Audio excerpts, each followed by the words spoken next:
сайн байцгаана уу? Та бүхэнд энэ өдрийн мэндийг хүргэе. Тэгээд энэхүү сайхан застай цэлмэг сайхан өдөр манай дулаалгын дулаалсан байшинтай танилцахаар хүрсэн ирсэн маш их баярлалаа.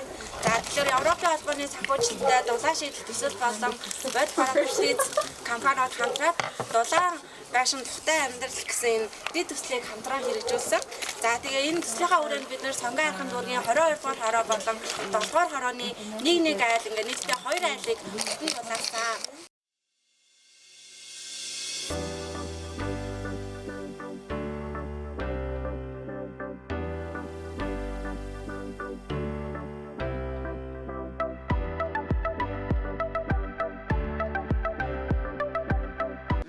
Энийг дулаалахгүйгээр шууд нарны систем тавих ч гэдэм үү халаалтын системийн солиуд энэ дээр бид нар угаасаа нөгөө утаагаа буруулж чадахгүй.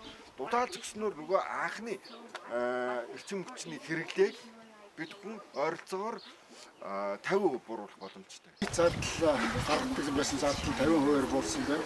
Дээрээс нь агаарын бодлого маш их болсон байна.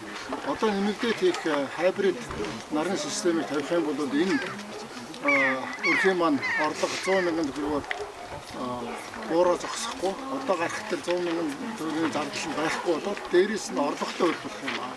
Нэг жилийг одоо дулаалгын аян болгоод Утаагүй Монгол гэдэг үндэсний хөтөлбөртэй болох хэрэгтэй байна.